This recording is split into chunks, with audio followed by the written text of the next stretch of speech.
Hi everybody, it's Alisa Murray here in the Sweet Life Garden, and as you can see, we've been picking a bunch of cucumbers in the cucumber patch, and this week's on the Sweet Life Kitchen episode, we're going to be featuring my bread and butter pickle recipe.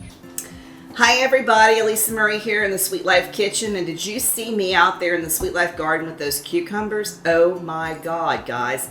Those cucumber plants went in like this big, and now they're bigger than me. So every 2 to 3 days, I end up having to go out there and pick cucumbers. And look at these whoppers. These guys are coming out of the garden, and they're just gorgeous. But what to do with them all? We've got to figure out a way to preserve them so they don't go to waste, because there's no way we're going to be able to eat all of those fresh cucumbers, that's for sure. So one of the things that I love to do with my cucumbers is to make pickles. And last year I made homemade dill pickles from the garden. And Santa Claus and our priest, Father Mike, came and got more than one jar. They just loved them. And I'm going to do that recipe for you again when we get more cucumbers picked. But what I wanted to do today was show you how to make this wonderful sweet and sour bread and butter pickle, which is just so tasty. It's good on hamburgers, especially with Gouda cheese and a brioche bun. My God, they're good. So let's get started. The first thing you're going to want to do is slice up your cucumbers in your food processor as thin as you can. So I'm going to do that now.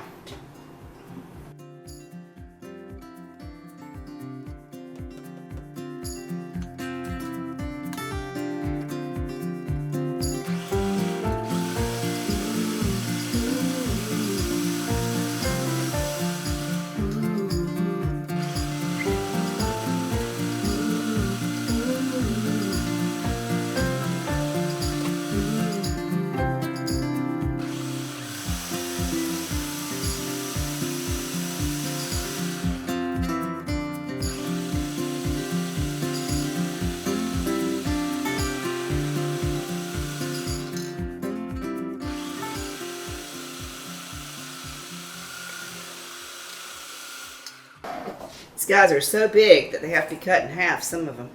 It's crazy how big they are. Be real careful though, not only with the food processor, but also with your hands when you're slicing them. Look how big those guys are, guys. They're huge.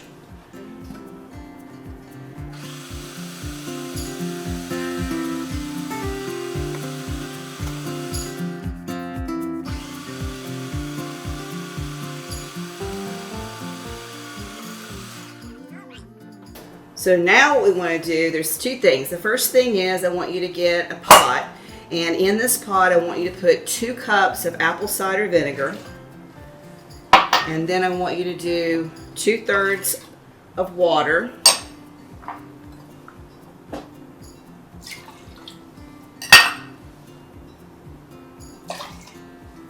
you know, Nana used to always make bread and butter pickles, and they were so good. My goodness. Makes me feel like eating a little piece of home whenever you're having bread and butter pickles. This is a cup of sugar here and another cup, so there's 2 cups total.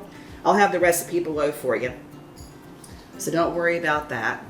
This is 2 tablespoons of mustard seed.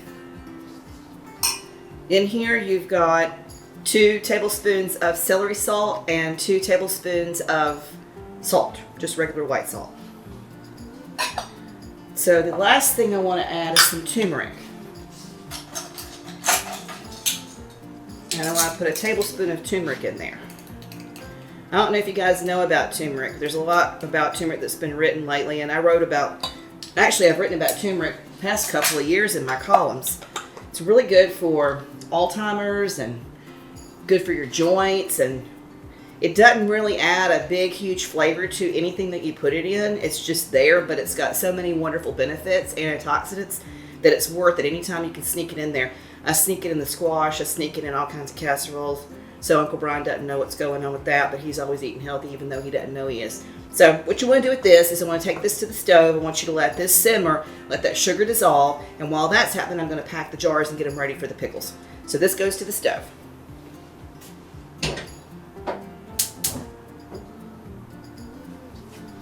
All right, the next thing you want to do is I want you to take 2 quart-sized jars that I have actually done what I've showed you to do a bunch of times. Stick them in boiling water along with the lids, get them sterilized so that they're safe for you to use for your food. Now you know this recipe is also a refrigerator pickle, so that means that you're not going to be canning these in the traditional way. So you don't have to worry about putting them back in a pressure cooker or anything like that. you're just going to put them in the refrigerator. It does need to sit in the refrigerator for at least a week on this recipe. And then after that, you can use it for probably up to about 2 months, 2.5 months. So as you see, we've really shredded these cucumbers down.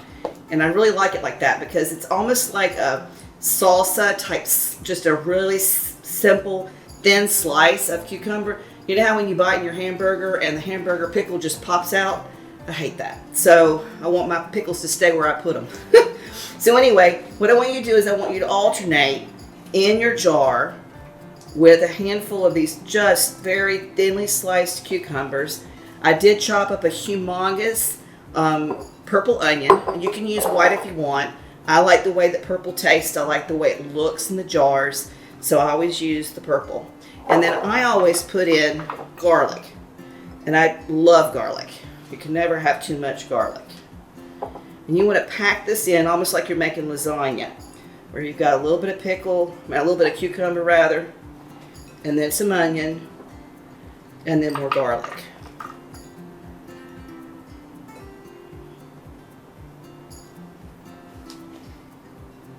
Really get dirty and messy. You know, this is a recipe that once you get everything sliced up, I think the children might enjoy helping you make. They tend to really like getting involved in the kitchen, and I know they love in the garden with me. We've had several of my babies come and visit me in the garden, so I think that it might be a good recipe for you to show them how to make. They would really enjoy that. And they love it whenever they've made something in the kitchen and then they see it. Like all of the baking segments are great when we're making zucchini bread or cupcakes or whatever, because they don't realize, like they are in the garden, they don't realize that when they're putting stuff in a bowl and mixing it together and putting it in the oven, oh wow, that's what makes a cupcake. Or they don't realize when we put a seed in the ground out in the garden, oh my gosh, that's what makes a tomato, or that's what makes a cucumber, or whatever. So it's really, really cool to see their little faces light up. So it's an important thing for you to teach your children how to cook and how to garden. So you keep packing this in just like that. See how gorgeous that is, guys? And you're going to keep doing that until you get it to the very top.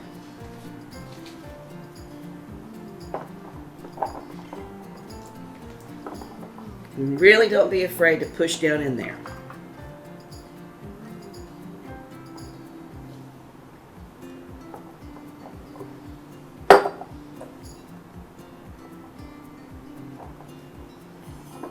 Really, really good. All right, I'm going to check on our brine over here now. I'm going to stir this until everything's dissolved. It's real important that you've got that apple cider in there, because that acidity is what's going to help make your pickles do what they're supposed to do and be perfect. And this turmeric, guys, it's just golden. It's so beautiful. It's such a nice add-on. And of course with the garlic, who could go wrong with garlic? Oh Lord. Garlic is so fantastic. When we grew up in North Carolina, me and Brine, you know, our parents didn't cook with garlic. Certainly our grandmothers didn't. And I remember visiting my Aunt Melda Lee and Uncle Bill. Uncle Bill just passed away. I remember visiting my Aunt Melda Lee and Uncle Bill probably 3 or 4 years ago. We were at a family reunion near Rocky Mount, North Carolina, where my mom is from. And we were talking about collards. And Aunt Melda Lee said, I bet you don't know what that is, because she didn't know I was making collards and she didn't know I was writing columns and making recipes. And I said, absolutely, I know what that is. That's collards. And she said, you knew what that was? She didn't realize I would know that. And it's just funny that she didn't know that I would know that, but whatever. But the funny part was, I said, oh yeah, Aunt Melda Lee, I make that with garlic and onion powder. And she went, garlic?